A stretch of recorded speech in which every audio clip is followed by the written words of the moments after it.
Girls, what was the most obvious hint you dropped? And the guy just didn't get it. I first met Henry when I was volunteering at this cleanup event along the river. We were assigned to the same stretch and ended up talking while picking up trash. He was super cute in this dorky way, tall with these nerdy glasses that somehow worked for him. We exchanged numbers to coordinate for the next cleanup, but started texting about random stuff almost immediately. For context, I'd been single for like a year after a pretty bad breakup and wasn't really looking for anything. But there was just something about Henry that had me interested, like checking my phone every 5 minutes interested. We started hanging out as friends, hiking, grabbing food, watching movies at his place. He had the better TV setup. After about a month, I realized I was catching serious feelings. The problem? Henry seemed completely oblivious to any hints I was dropping. And trust me, I was dropping many. First hint, we were watching this scary movie at his place and I did the classic OMG I'm so scared move and basically cuddled up next to him on the couch. His response? He paused the movie to ask if I wanted him to switch to something less scary. I was like, no. I want you to put your arm around me, you absolute dork. Second hint, I started finding excuses to touch him, fixing his collar, brushing lint off his shoulder, touching his arm when laughing at his jokes. His reaction? Nothing. Literally nothing. He'd just continue whatever conversation we were having like I wasn't clearly flirting. Third hint, I invited him over for dinner at my place. I'm talking candles, wine, me wearing this cute dress that shows just enough cleavage to be interesting but not desperate.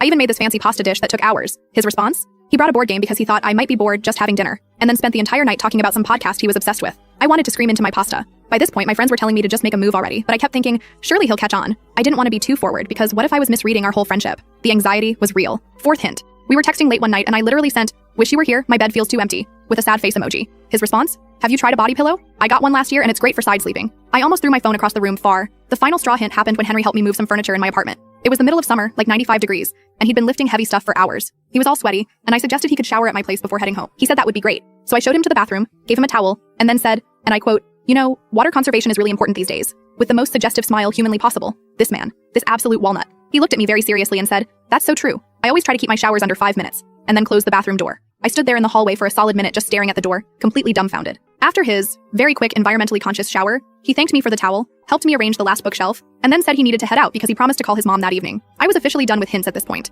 I texted my group chat that night and they were all dying laughing at my failed attempts. My friend Kayla suggested I just needed to be completely direct. No hints, no subtlety, just straight up tell him how I felt. So a week later, I invited him over again. No candles this time, no special outfit, just pizza and honesty. After we ate, I took a deep breath and said, Henry, I need to tell you something. I like you, as more than a friend. I've been trying to show you for weeks now. The look on his face. I will never forget it. First confusion, then shock, then this slow dawning realization as his eyes got wider and wider. He started stuttering and turning bright red. Wait, what? He managed to say. But you're you. And I'm, me? He went on to explain that he'd convinced himself I was way out of his league and had been interpreting all my hints as just me being a friendly person. And here's the kicker. The thing that makes me literally die inside every time I think about it. When I asked why he never considered I might be interested in him romantically, he said, well, that time at the river cleanup when we first met, you were wearing a wedding ring on your right hand. I figured you were recently divorced or separated and not looking for anything, so I made sure not to read into anything you did. I sat there in complete shock before bursting into laughter. That wedding ring was actually my grandmother's ring that I wear on my right hand because it's too big for my left. I'd been driving myself crazy dropping hints for months. While this man thought I was unavailable because of a piece of jewelry I always wear,